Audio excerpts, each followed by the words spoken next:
السلام عليكم. معاكم دكتور عبد الرحمن نصار. النهاردة هنتكلم عن تنظيف الأسنان للأطفال أو غسيل أسنان الأطفال.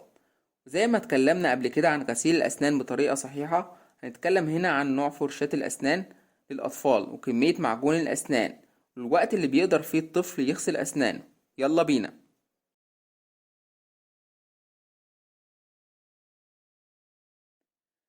يعتبر غسيل أسنان الأطفال أكثر أهمية من غسيل أسنان الكبار، لأن تسوس الأسنان أسرع في الأطفال من الكبار، وده لأن الطفل بياكل حلويات وسكريات كتير، وساعات أو أغلب الوقت الطفل بينام وبقايا الطعام في الفم، فده للأسف بيسرع عملية تآكل الأسنان وظهور التسوس.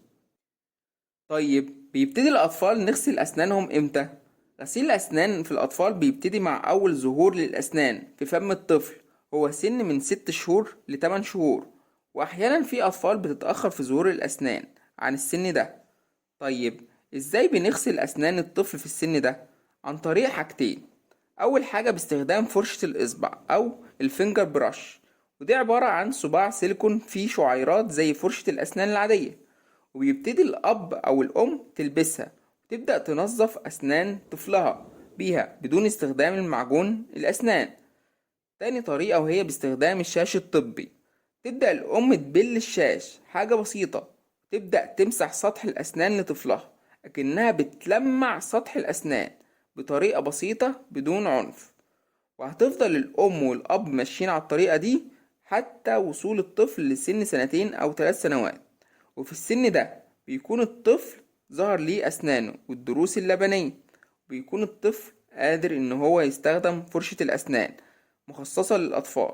واتكلمنا قبل كده عن مواصفات فرشة الأسنان الكبار، وهنتكلم هنا عن فرشة الأسنان للأطفال. طبعا أول حاجة بتكون الشعيرات بتاعتها ناعمة عشان ما تجرحش الطفل وتخليه يكره يغسل أسنانه، لأن في 3 أنواع لفرش الأسنان: ناعمة ومتوسطة وخشنة، هما السوفت والميديم والهارد. احنا بنختار الناعمة وهي السوفت. طيب وكمان تكون صغيرة في الحجم عشان يقدر الطفل يتحكم فيها ويعرف يستخدمها كويس، عشان في أشكال كتير لفرش الأسنان وأحجام مختلفة. وأنصح إن احنا نجيب فرشة الأسنان من مكان موثوق فيه عشان تكون متأكد من جودتها. وطبعا بيكون استخدام فرشة الأسنان بدون عنف، بمعنى تكون الطريقة سهلة وبدون قوة خالص. طيب احنا بنغير فرشة الأسنان كل قد ايه؟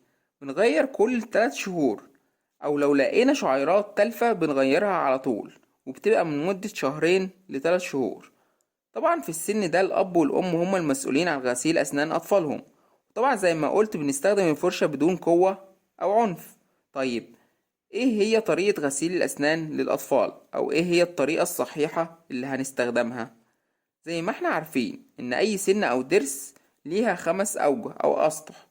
أول سطح وهو المواجه للخد، تاني سطح وهو المواجه للسان، وتالت سطح وهو اللي بنهضم عليه الأكل أو بنمضغ عليه الأكل، رابع وخامس سطح وهو الأسطح اللي بين الأسنان وبعضها، ودول الفرشة بتواجه صعوبة في تنظيفها، ولذلك بنستخدم خيط الأسنان لتنظيفهم. طيب هنتكلم عن 3 أسطح الفرشة بتنظفهم. أول حاجة هنتكلم عن السنان اللي فوق، هي والضروس العلوية. بنحط الفرشة 45 درجة على اللثة، ونعمل أكننا بنشيل الأكل أو بقايا الطعام، بنمسح كده من فوق لتحت من فوق لتحت وهكذا، من اللثة للسن وليس العكس، من السنة للثة ده غلط. زي ما قلت من اللثة للسن أو الضرس. طيب الأسنان السفلية والضروس السفلية زي أما عملنا فوق بالظبط، بنحط الفرشة 45 درجة على اللثة ومن تحت لفوق وليس العكس، من تحت لفوق، من اللثة للسن وهكذا. دي أحسن طريقة لغسيل الأسنان لأنها بتطرد الأكل من الداخل للخارج وهكذا. طيب ايه هي المدة اللي هنغسل فيها أسناننا؟ هتبقى لمدة دقيقتين ل4 دقايق. طيب ده بالنسبة للسطحين، السطح اللي اتجاه الخد والسطح اللي اتجاه اللسان. طيب السطح اللي بنمضغ عليه الأكل أو اللي بيتاكل عليه، بنحط عليه الفرشة وبنسحب لبره وبنشيل الفرشة ونرجع نكرر الحركة كده تاني، وبرضه ما بنعملش رايح جاي زي ما قلت بنحط الفرشة وبنسحب لبره في اتجاه واحد فقط، وبكده هنكرر الحركة لمدة دقيقتين. طبعا زي ما ذكرت قبل كده هنعمل بدون قوة أو عنف، لأنك لو عملت بقوة هتجرح اللثة ومش هتنضف بالشكل الصحيح. واحنا بنغسل أسنان الأطفال مرتين في اليوم، مرة بعد الفطار بساعة ومرة قبل النوم على طول، لضمان عدم وجود بقايا طعام أثناء النوم، تصبح نظيفة أطول فترة ممكنة. طيب احنا بنحط كمية معجون قد ايه؟ بنحط كمية بسيطة جدا، لأن الأهم عندنا هي فرشة الأسنان وليس معجون الأسنان. طيب هل الأطفال ليهم معجون أسنان مخصوص؟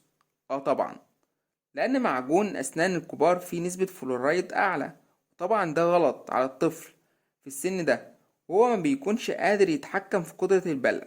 بمعنى ممكن يبلع المعجون وهيسبب كده ضرر ليه، وهيفضل كده لحد سن 6 سنوات، لحد ما الطفل يقدر يتحكم وما يبلعش معجون الأسنان. وبعد كده بنستخدم معجون أسنان الكبار، وبنحط كمية قد حباية الفاصوليا، كمية صغيرة جدا. كده احنا اتكلمنا عن فرشة الأسنان والطريقة الصحيحة لغسيل الأسنان الأطفال ومعجون الأسنان، كمية قد ايه ونوع معجون الأسنان. طيب هقول شوية نصايح عشان نشجع الطفل ان هو يغسل أسنانه. أول حاجة أو أول نصيحة، يفضل يكون في مراية أمام الطفل عشان يشوفك وانت بتغسل الأسنان ويتعلم، عشان الأطفال دايما بيقلدوا كل حاجة قدامهم. ويفضل طبعا الأول إن الأم أو الأب يمسك إيد الطفل عشان يتعلم هو إزاي يمسك الفرشة ويستخدمها بطريقة صحيحة. تاني حاجة أو تاني نصيحة، زي إن هو يختار فرشة الأسنان اللي عجباه، لأن في أشكال كتير حسب هو بيحب إيه، وطبعا بالمواصفات اللي احنا اتكلمنا عليها في أول الفيديو. تالت نصيحة وهو معجون الأسنان، هو يختار الطعم اللي عايزه، لأن في أنواع كتير، مثلا بطعم الموز والفراولة أو المانجا وهكذا، حسب هو حابب إيه. ولازم الأب والأم يغسلوا أسنانهم قدام أطفالهم، لأن الأطفال بتقلد كل حاجة، فلازم يشوفوا الأب والأم بيغسلوا أسنانهم كمان. ولازم غسيل الأسنان يبقى حاجة ترفيهية بالنسبة للطفل، يعني ما تقولش لو ما غسلش أسنانك هعاقبك، لا إطلاقا، كده هيكره إن هو يغسل أسنانه.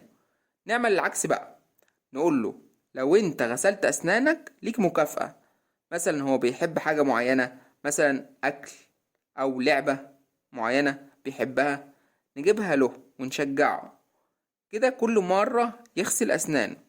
وزي ما قلت لازم تبقى عادة عند الطفل وتكون ممتعة وهو حابب كده، لأن لو الطفل كره إن هو يغسل أسنانه للأسف هيتم تراكم الطعام وهيدخل في تسوس الأسنان.